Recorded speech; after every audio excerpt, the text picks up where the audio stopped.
ఎమ్మెల్సీగా కొనసాగుతున్నటువంటి ఎవరైతే తీన్మార్ మల్లన్న గారు ఉన్నారో, ప్రభుత్వం లోపల ఉంటూ ప్రభుత్వాన్నే విమర్శిస్తున్నటువంటి తీన్మార్ మల్లన్న మీద కూడా కొంత కాంగ్రెస్ పార్టీ కొంత సీరియస్ అయినట్లు తెలుస్తుంది. ఏ క్షణంలోనైనా ఆయనకు షోకాజ్ నోటీస్ ఇచ్చి మరి పార్టీ నుంచి సస్పెండ్ చేసే అవకాశాలు కూడా కనబడుతున్నాయని చెప్పి కొంత సమాచారం అయితే మనకు అందుతుంది. ప్రభుత్వంలో ఉన్నటువంటి మల్లన్న గారు కూడా కొంత ప్రభుత్వానికి సలహాలు సూచనలు ఇట్లా కాకపోతే అట్లా లోపల కూర్చొని మాట్లాడుకోవడానికి ఆయనకు వెసులుబాటు ఉంది. ఎందుకంటే ఆయన ప్రభుత్వంలో ఉన్నాడు. కానీ మరి ఆయన వీటన్నిటిని పక్కన పెట్టి పార్టీ గైడ్లైన్స్ దాటి ప్రతిపక్షాలకు ఏదో బలం చేకూరే విధంగా ఆయన ప్రవర్తించడంతో కొంత కాంగ్రెస్ పార్టీ పెద్దలు కూడా ఇబ్బందులకు గురవుతున్నట్లు కనిపిస్తుంది. ఖచ్చితంగా చాలామంది తీన్మార్ మల్లన్న మీద చర్యలు తీసుకోవాలని చెప్పి కూడా బహిరంగంగానే మీడియాతో మాట్లాడడం కూడా జరిగింది. మరి మనం కొంతమందిని చూస్తే, నీవు ఎమ్మెల్సీ ఎన్నికల్లో గెలిచేటప్పుడు మా రెడ్డిలు మేమంతా మా అవసరం వచ్చింది, ఉత్తమ్ కుమార్ రెడ్డి కావచ్చు, కోమటిరెడ్డి వెంకటరెడ్డి కావచ్చు, రాజగోపాల్ రెడ్డి కావచ్చు, కుంభం అనిల్ కుమార్ రెడ్డి కావచ్చు, ఇట్లా మా అందరినీ కలుపుకొని పోయిండు. ఆయన కోసం మేము కొన్ని కోట్ల రూపాయలు ఖర్చు పెట్టినాం. మరి ఓడ మీద ఉన్నంతసేపు ఓడ మల్లన్న, ఓడ దిగిన తర్వాత బోడ మల్లన్న అనే సామెత అనే విధంగా తీన్మార్ మల్లన్న అనేటటువంటి వ్యక్తి మేము ఇంత చేసినా కానీ ఆ రోజు మమ్మల్ని ఆకాశానికి ఎత్తి మాతోని లబ్ధి పొంది ఎమ్మెల్సీ గెలిచిన తర్వాత ఈ రకంగా మమ్మల్ని విమర్శించడం ఎంతవరకు కరెక్ట్ అని చెప్పి కూడా వాళ్ళు కూడా కొంత బహిరంగంగానే మల్లన్న మీద విమర్శలు గుప్పించడం జరిగింది. ఏదేమైనా మల్లన్న మీద మొత్తం అందరూ పెద్ద ఎత్తున కంప్లైంట్స్ అయితే వస్తున్నాయి. ఎందుకంటే పార్టీకి కూడా ఈ విషయం ఈ రకంగా ఉంటే డ్యామేజ్ జరిగే అవకాశం ఉంది. ఖచ్చితంగా నేడో రేపో మల్లన్నకు షోకాజ్ నోటీసులు ఇష్యూ చేసి మల్లన్న మీద కూడా చర్యలు తీసుకునే అవకాశాలు అయితే కనబడుతున్నాయి. మరి ఈ విషయంలో మల్లన్న కూడా కొంత దూకుడుగా వ్యవహరించి బీసీల తరపున ఒక పార్టీని పెట్టి మరి నేనే బీసీ ప్రతినిధిని అని చెప్పుకునే ప్రయత్నం కూడా మల్లన్న చేస్తున్నాడు. మనం గతంలో కూడా అనేక పార్టీలు తిరిగాడు మల్లన్న. ఫస్ట్ మన ధర్మ సమాజ్ పార్టీలకు పోయిండు, కోదండరాం సార్ పార్టీలకు పోయిండు, కాంగ్రెస్ పార్టీలకు పోయిండు, బీఆర్ఎస్ పార్టీలకు పోయిండు, బీజేపీలకు పోయిండు, మళ్ళీ కాంగ్రెస్లోకి వెళ్ళిపోయి మళ్ళీ వచ్చిండు. ఇట్లా రకరకాలుగా ఈ రాష్ట్రంలో ఉన్నటువంటి మ్యాక్సిమం అన్ని పార్టీలలో తీన్మార్ మల్లన్న అనేటటువంటి వ్యక్తి అన్ని పార్టీలకు పోయి వచ్చాడు. మరి అంతిమంగా ఆయన రాజకీయ టార్గెట్ ఏదో ఏర్పాటు ఉన్నట్లున్నది. ఆయన మరి ఏదో బీసీల పేరు చెప్పుకొని నేను కూడా ఈ రాష్ట్రంలో ఒక బలమైన నాయకుడిని, రాబోయే తరానికి నేనే ముఖ్యమంత్రిని అనే విధంగా ఆయన కూడా ఆయనను ఎస్టాబ్లిష్ చేసుకునే అవకాశాలు అయితే కనబడుతున్నట్లు స్పష్టంగా కనబడుతుంది. ఈ విషయానికి సంబంధించి ఒక్కసారి మీరు దాని మీద చూడొచ్చు. తీన్మార్ మల్లన్నకు షోకాజ్ నోటీస్ అంట.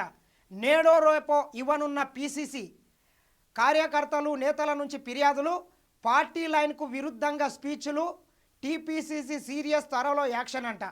ఏదైతే ఆయన తీన్మార్ మల్లన్న అనేటటువంటి వ్యక్తి పార్టీలో ఉన్నాడు, ఆయన ప్రభుత్వంలో భాగస్వామి, ఆయన ఎమ్మెల్సీగా ఉన్నాడు.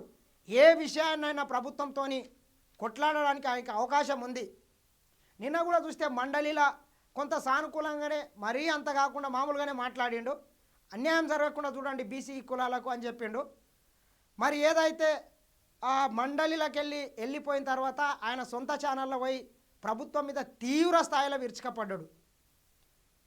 గతంలో టీఆర్ఎస్ పార్టీ చేసినటువంటి సమగ్ర కుటుంబ సర్వేని ఆధారంగా తీసుకొని ఆయన విమర్శలు గుప్పించిండు.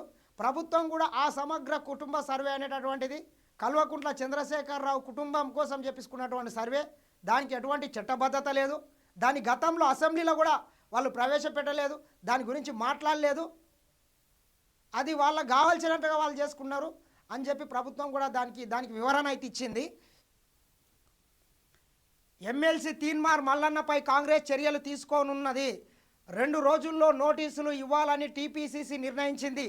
కార్యకర్తలు నేతల నుంచి వరుసగా ఫిర్యాదులు అందడంతోనే టీపీసీసీ ఈ నిర్ణయం తీసుకున్నట్లు తెలుస్తున్నది. పార్టీ లైన్కు విరుద్ధంగా ఆయన వ్యవహరించడమే ఇందుకు కారణమంటూ టీపీసీసీ నేతలు చెబుతున్నారు. ప్రభుత్వం నిర్వహించిన బీసీ కులగణనపై ఎమ్మెల్సీ తీన్మార్ మల్లన్న తప్పుబడుతూ వస్తున్నారు. లెక్కల్లో గందరగోళం ఉన్నదని, బీసీలకు కావాలనే తగ్గించారని 2 రోజుల క్రితం ఆయన సోషల్ మీడియాలో విరుచుకపడ్డారు. అంతేగాక టీవీ ఛానల్స్లోనూ బీసీలకు అన్యాయం జరిగిందని చెప్పారు. కేసీఆర్ సర్వేనే బెస్ట్ అంటూ ఆయన తన సొంత ఛానల్లోనూ కాంప్లిమెంట్ ఇచ్చారు. ఏదైతే గతంలో కల్వకుంట్ల చంద్రశేఖరరావు కేసీఆర్ చేసినటువంటి సమగ్ర కుటుంబ సర్వేనే బెస్ట్ అని చెప్పి కూడా తీన్మార్ మల్లన్న విమర్శించడం జరిగింది. దీని మీద కూడా చాలామంది అన్నారు, దీని వెనకాల ఉండి తీన్మార్ మల్లన్నని కొంత ప్రోత్సహించి కేటీఆర్ నడిపిస్తున్నాడని కూడా కొందరు విమర్శలు చేస్తున్నారు. అదేవిధంగా వరంగల్లో నిర్వహించినటువంటి బహిరంగ సభకు కూడా హెలికాప్టర్ని కూడా సమకూర్చింది కేటీఆర్ అని చెప్పి చాలామంది రకరకాలుగా ఊహాగానాలు అయితే వస్తున్నాయి. సరే, అంతిమంగా ఏది ఏమవుతుంది అనేది మనం కొంచెం వేచి చూడాల్సిన అవసరం అయితే ఉంది.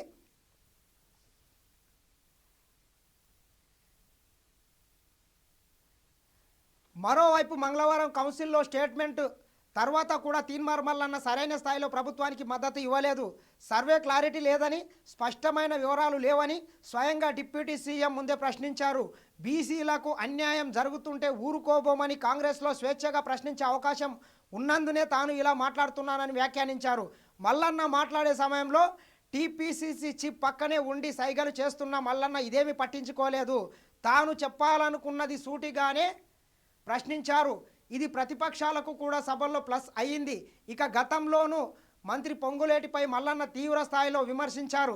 అంతకంటే ముందు పలువురు నేతలపై కూడా ఆగ్రహం వ్యక్తం చేశారు.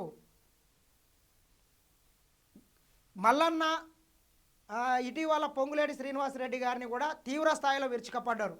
మళ్ళీ అంతకుముందు ఒకసారి ఆయన ఛానల్లో అసలు నాకు అత్యంత ఇష్టమైన వ్యక్తి పొంగులేటి శ్రీనివాసరెడ్డి అని ఆయనను ఆకాశానికి ఎత్తిండ్రు. అంటే కొంత మల్లన్న కూడా తన అవసరాలకు అనుగుణంగా రాజకీయ నాయకులని వాళ్ళ పట్ల ఆ రకంగా ప్రవర్తిస్తున్నాడని కొంత డౌట్ అయితే జనాలకు కూడా రేకెత్తిస్తుంది. గతంలో కోమటిరెడ్డి వెంకటరెడ్డి మీద తీవ్ర స్థాయిలో విరుచుకపడేటటువంటి మల్లన్న ఎమ్మెల్సీ ఎన్నిక సమయంలో ఆయనను పోయి ఆలింగనం చేసుకొని అగ్గులు చేసుకొని ఇక నీ అంత గొప్ప నాయకులు లేడు, అసలు కోమటిరెడ్డి వెంకటరెడ్డి అంటే నల్గొండ అంటే కోమటిరెడ్డి వెంకటరెడ్డి అనే స్థాయిలో వాళ్ళని ఆకాశానికి ఎత్తి ఎమ్మెల్సీ ఎన్నికలకు వెళ్ళాడు. గెలిచిన తర్వాత మళ్ళీ ఈ రకంగా ఒక్కొక్కరిని పక్కన పెడితే పరిస్థితులు ఉన్నాయి. ఇక వరంగల్ బీసీ సభలోనూ మల్లన్న హాట్ టాపిక్ అయ్యాడు. రెడ్డి సామాజిక వర్గం నుంచి రేవంత్ రెడ్డి లాస్ట్ సీఎం అని నొక్కి చెప్పారు. ఒకవైపు పార్టీ ఎమ్మెల్సీగా గెలిచిన మల్లన్న మొదటి నుంచి కాంగ్రెస్పై విమర్శలు చేస్తూనే ఉన్నారని, దీంతో పార్టీ డ్యామేజ్ అవుతుందని కొందరు నేతలు కంటిన్యూగా పీసీసీకి ఫిర్యాదులు చేస్తున్నారు. వీటన్నిటిని పరిశీలించి పీసీసీ 2 రోజుల్లోపు నోటీసులు ఇవ్వాలని నిర్ణయం తీసుకున్నది. అయితే ఈ చర్యలు అన్ని కేసుల వల్లే నోటీసులకే పరిమితం అవుతాయా లేదా పార్టీ నుంచి బహిష్కరిస్తారా అనేది ఇప్పుడు ఉత్కంఠగా మారిందంట. స్టేట్మెంట్ కాపీలు కాల్చివేత. ఏదైతే నిన్న బీసీలకు సంబంధించినటువంటి రికార్డులకు సంబంధించినటువంటి స్టేట్మెంట్లను మల్లన్న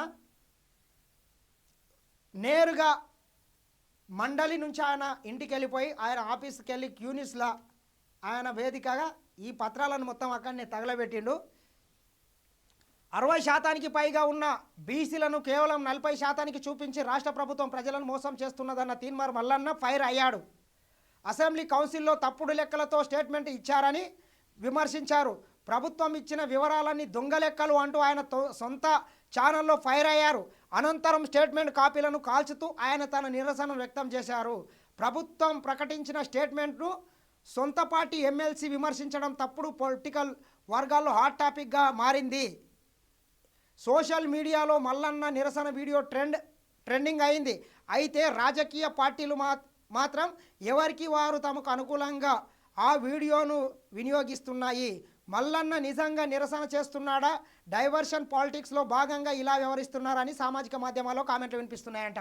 ఏది ఏమున్నా మల్లన్నకు ప్రభుత్వంలో ఉన్నాడు, ఆయన ప్రభుత్వంతో నేరుగా చర్చించడానికి అవకాశం ఉంది. కానీ మరి ఈ రకంగా ఆయన కొంత కాంగ్రెస్ పార్టీ నుంచి కట్టిపైపోయి బీసీల తరఫున ఒక కొత్త పార్టీని పెట్టాలనే ఉద్దేశంతో స్పష్టంగా మల్లన్న ఉన్నట్లు తెలుస్తుంది. దానికోసం ఒక అవకాశాన్ని నింకుతున్నట్లు కూడా స్పష్టంగా కొంత నాకైతే డౌట్ అనిపిస్తుంది. అందులో భాగంగానే ఇదొక సాకుగా చూపించి కాంగ్రెస్ పార్టీ నుంచి ఏ సాకు చూసుకొని బయటికి వెళ్ళాలని చూస్తున్నట్లున్నాడు. ఇదొక సాకుగా చూపించి కాంగ్రెస్ పార్టీ నుంచి ఆయన బయటికి వెళ్ళి కొత్త పార్టీ పెట్టుకునే అవకాశాలు అయితే కనబడుతున్నాయి. ఇది మల్లన్నకు సంబంధించినటువంటి ప్రధాన వార్తలు. ఒకసారి